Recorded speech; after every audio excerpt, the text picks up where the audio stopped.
നമസ്കാരം. മലയാളി വാർത്തയിലേക്ക് സ്വാഗതം. തിരഞ്ഞെടുപ്പ് എത്തിക്കഴിഞ്ഞു. പോളിംഗ് ബൂത്തിലേക്ക് കേരളം പോവുകയാണ്.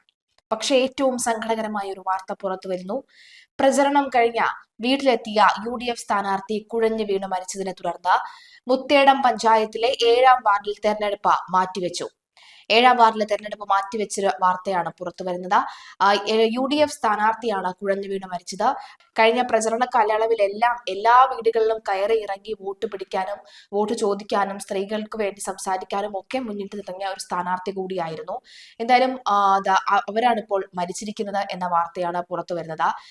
എന്തായാലും ഈ ഒരു വാർത്ത എല്ലാവരെയും അക്ഷരാർത്ഥത്തിൽ ഞെട്ടിച്ചിരിക്കുന്ന ഒന്ന് തന്നെയാണ്.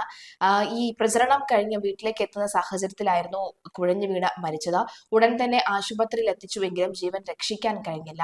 ആദ്യഘട്ടത്തിൽ മരിച്ചു എന്ന് കരുതിയിരുന്നില്ല ആരും. കുഴഞ്ഞു വീഴുകയായിരുന്നു എന്നാണ് കരുതിയത്. പക്ഷേ പിന്നീട് ആശുപത്രിയിൽ എത്തിയപ്പോഴാണ് കുഴഞ്ഞു വീണ് മരിച്ചു എന്ന വിവരം ആശുപത്രി അധികൃതർ പറയുന്നത്. വലിയ ഒരു ആഘാതമാണ് സൃഷ്ടിച്ചിരിക്കുന്നത്. കുഴഞ്ഞു വീഴുകയായിരുന്നു. അതായത് ഇപ്പോൾ നമ്മൾ ഈ കഴിഞ്ഞ തെരഞ്ഞെടുപ്പൊക്കെ നോക്കിക്കഴിഞ്ഞാലൊക്കെ തന്നെ മനസ്സിലാവും.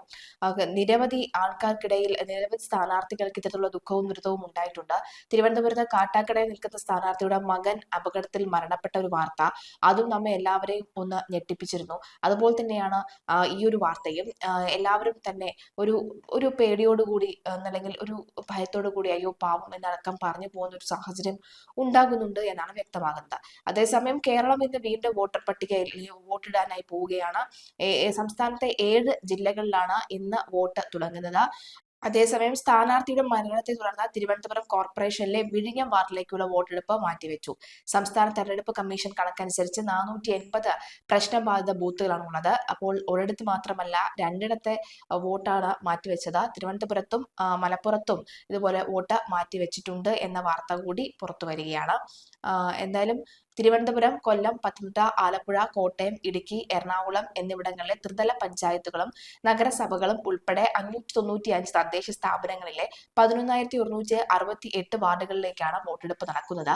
36,630 സ്ഥാനാർത്ഥികളാണ് ജനവിധി തേടുന്നത്. രാവിലെ 7 മണി മുതൽ വൈകിട്ട് 6 മണി വരെയാണ് പോളിംഗ്. 1.32 കോടിയിലധികം വോട്ടർമാർക്കായി 15,432 പോളിംഗ് സ്റ്റേഷനുകൾ ഒരുക്കിയിട്ടുണ്ട്.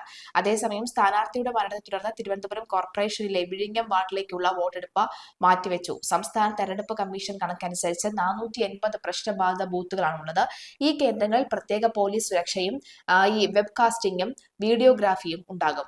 വോട്ടെടുപ്പിനായി 1.89 ലക്ഷം ഉദ്യോഗസ്ഥരെയും 70,000 പോലീസുകാരെയുമാണ് നിയോഗിച്ചിട്ടുള്ളത്. വടക്കൻ ജില്ലകളിൽ പ്രചരണം അവസാനിച്ചു. വോട്ടെടുപ്പ് 11-ന് സംസ്ഥാനത്തെ വടക്കൻ മേഖലയിലെ 7 ജില്ലകളിലെ പരസ്യ പ്രചാരണം ഇന്നലെ വൈകിട്ട് കൊട്ടുകലാശത്തോടുകൂടി 6 മണിക്ക് അവസാനിച്ചു. വടക്കൻ ജില്ലകളിൽ വോട്ടെടുപ്പ് ഡിസംബർ 11-നാണ് നടക്കുക. എല്ലാ ഒരുക്കങ്ങളും പൂർത്തിയായതായി തെരഞ്ഞെടുപ്പ് കമ്മീഷൻ അറിയിച്ചു. ആദ്യഘട്ട വോട്ടെടുപ്പിൽ രാഹുൽ മാങ്കൂട്ടത്തിൽ വിവാദവും ശബരിമല സ്വർണ്ണക്കൊള്ളയുടെയും അടക്കമുള്ള പ്രധാന ചർച്ചാ വിഷയങ്ങളായിരിക്കും.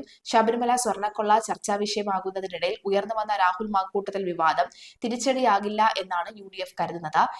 തിരുവനന്തപുരം, കൊല്ലം, കൊച്ചി കോർപ്പറേഷനുകളിൽ ഉൾപ്പെടെ ഭരണ തുടർച്ച ലക്ഷ്യമിടുന്ന LDF-ഉം തികഞ്ഞ ആത്മവിശ്വാസത്തിൽ തന്നെയാണ്. ബ്രഹ്മപുരം മാലിന്യ പ്ലാന്റിലെ പ്രശ്നങ്ങൾ പരിഹരിച്ച ഉൾപ്പെടെയുള്ള വിഷയങ്ങളാണ് കൊച്ചിയിൽ ചർച്ചാ വിഷയം. കനത്ത ത്രികോണ മത്സരം നടക്കുന്ന തിരുവനന്തപുരം ഇത്തവണ പ്രവചനാതീതമാണ്. CPM-നും BJP-ക്കും കോൺഗ്രസിനുമായി പ്രമുഖർ രംഗത്തിറങ്ങിയതോടുകൂടി വലിയ വാശിയാണ് പ്രകടമാകുന്നത്. ശബരിമല സ്ഥിതി ചെയ്യുന്ന പത്തനംതിട്ട ജില്ലയിലെ പോരാട്ടം തീവാറുമെന്ന് ഉറപ്പാണ്. സ്വർണ്ണക്കൊള്ള കേസ് വിധി എഴുതിയതിനെ സ്വാധീനിക്കുമെന്ന ആശങ്കയും പ്രതീക്ഷയും മുന്നണികളിൽ പ്രകടമാണ്. ഇരു ഘട്ടങ്ങളിലെയും വോട്ടെടുപ്പിന്റെ ഫലപ്രഖ്യാപനം ശനിയാഴ്ച നടക്കുമെന്നതുമാണ് വ്യക്തമാകുന്നത്.